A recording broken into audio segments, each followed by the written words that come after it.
una cordial invitación a conversar con nuestro invitado de hoy, Luis Omar Pedraza Ortega, quien ha presentado su texto sobre alimento ancestral y de subsistencia, discurso y control del cultivo y consumo de maíz en México, 1937-1961. Profesor Pedraza, quisiéramos que usted nos contara un poco sobre cuál es el objetivo de su artículo y por qué es importante este trabajo. Hola, bueno, pues muchas gracias por la invitación.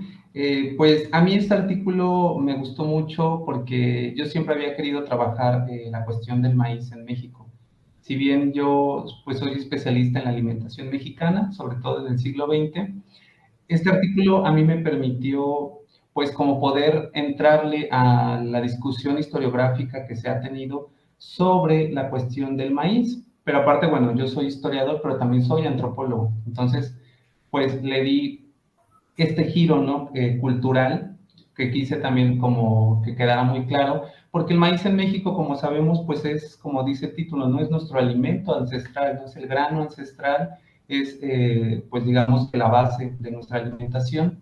Y el objetivo de este artículo, pues fue justo como dar cuenta de una parte de la historia del maíz en México, de la cual casi no se habla, ¿no? Y no se habla, digamos, de una manera como pues contemporánea en la historiografía, porque muchos de los discursos también que se han creado en torno al maíz, pues siguen reiterando solo esta parte patrimonial, esta parte cultural, pero también dejan de lado que también el maíz, pues es una mercancía en un sistema económico capitalista al cual México entra de manera, pues, total a mediados del siglo XX. Entonces, para mí fue súper importante conectar estas dos ideas, ¿no? Como el maíz, siendo un alimento ancestral, sí, base y elemento de la cultura nacional mexicana, se convierte también en una mercancía. Entonces, esa fue como la idea principal que guió mi trabajo. No, pues muchas gracias, Osmar. Y bueno, de hecho, hay una pregunta que nos sugiere. Usted en su texto habla de 3 perspectivas historiográficas, digamos, cómo se desarrollan o cómo han analizado estas tendencias, el tema del maíz y cómo encaja su trabajo de investigación.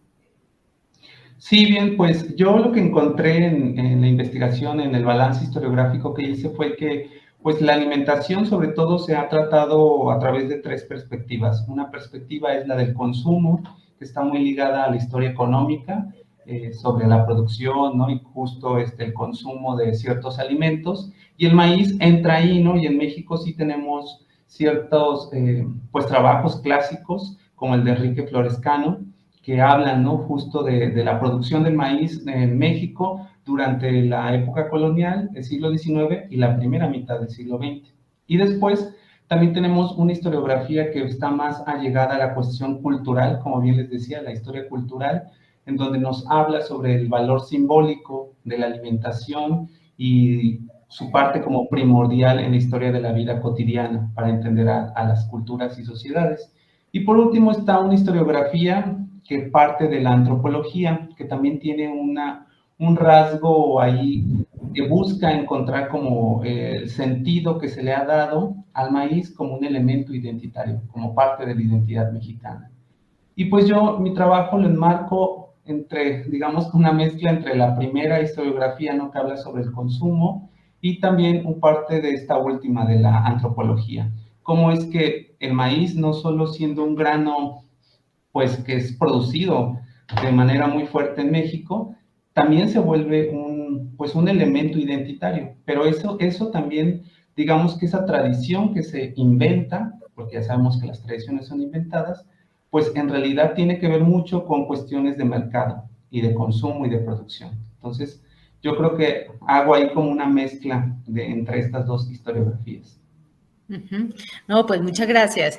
Bueno, Osmar, y en ese sentido también me surge una pregunta sobre las representaciones y el significado social y cultural que tiene hoy el maíz en México y cómo ha sido o cómo ha cambiado esa tradición respecto al referente del maíz como algo identitario.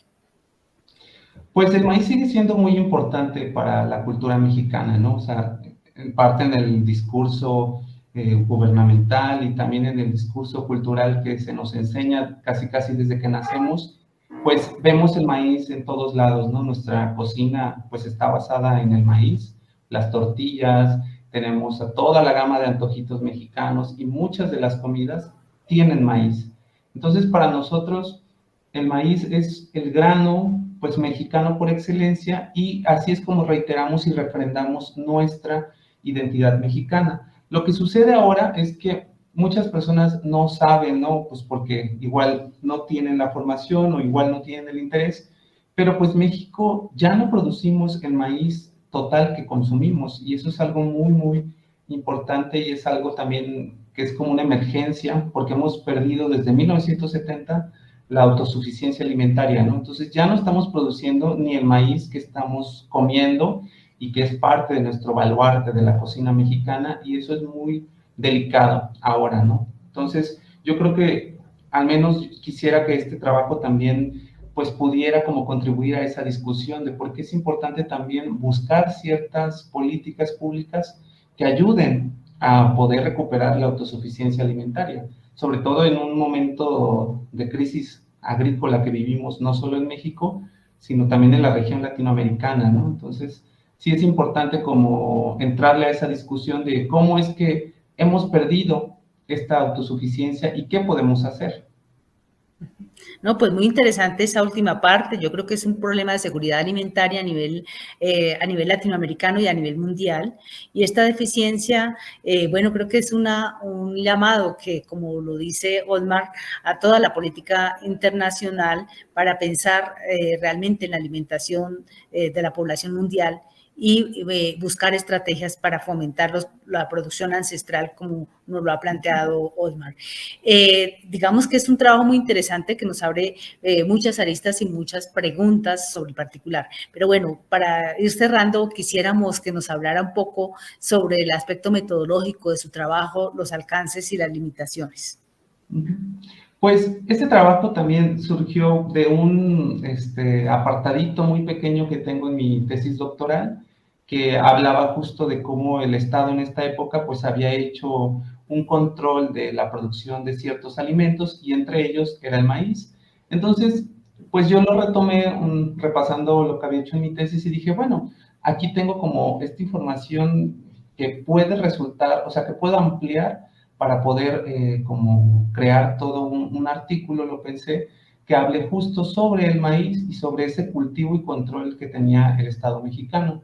Entonces, pues yo me fui a fuentes hemerográficas, porque ya las había consultado desde mis investigaciones en la maestría, ya tenía conocimiento más o menos de los debates que se habían dado en torno a la cuestión nutritiva del maíz, ¿no? Porque todavía para 1940 se dudaba que el maíz tuviera una calidad nutritiva importante. Entonces, pues yo me basé en las fuentes hemerográficas para poder dar cuenta de estos debates y también, pues como ya había hecho todo mi trabajo de archivo, ¿no? En el Archivo General de la Nación, pues me había encontrado con grandes tablas, porcentajes, estadísticas de producción que habían recolectado el gobierno federal. Entonces, pues lo que yo hice fue contrastar estas fuentes, ¿no? Como lo que se estaba diciendo a un nivel discursivo y lo que se estaba como, pues estaba dando como la producción real, bueno, los valores reales que nos estaban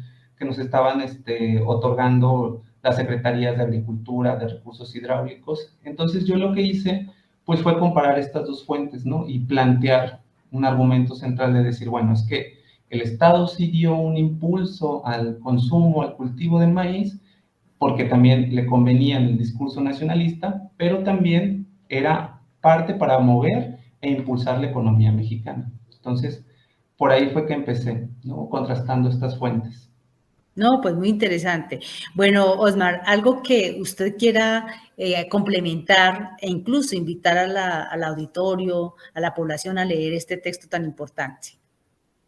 Sí, pues bueno, léanlo, es bien interesante. La primera parte, aparte a mí me encantó porque habla, ¿no? De cómo empiezan estas concepciones, pues, populares de la alimentación mexicana, como a mediados del siglo XX, de que si comías maíz te podías volver tonto, que no te nutrías. Entonces, es una discusión bien interesante, ¿no? Que, bueno, ahora puedes decir, ay, bueno, la gente creía eso, pero sí, o sea, sí había como hasta ciertos estudios que pues se basaban en elementos no comprobados, ¿no? Sobre el maíz, que hablaban, ¿no? Que le daban una mala fama al maíz.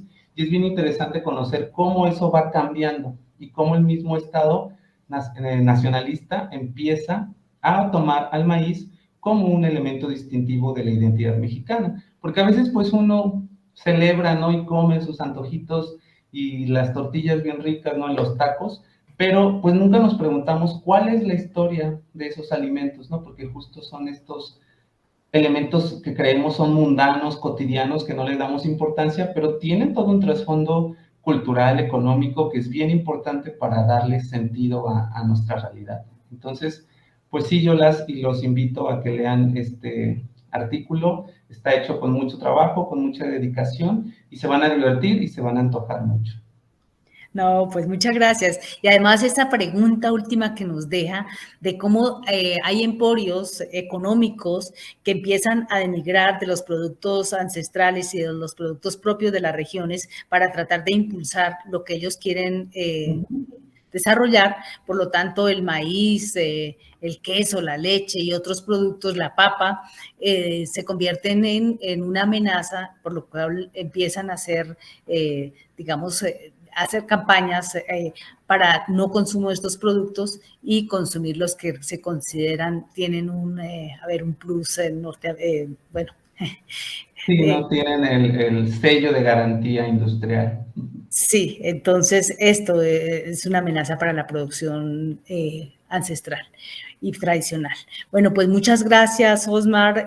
Ha sido muy interesante la conversación, así que, bueno, estaremos a través de las redes sociales, invitando también a todo el público que nos siga, que nos acompañe y sobre todo que lea este importante texto de Osmar sobre la producción ancestral de maíz y, digamos, las dinámicas en torno a este producto que se han ido construyendo. Muchísimas gracias.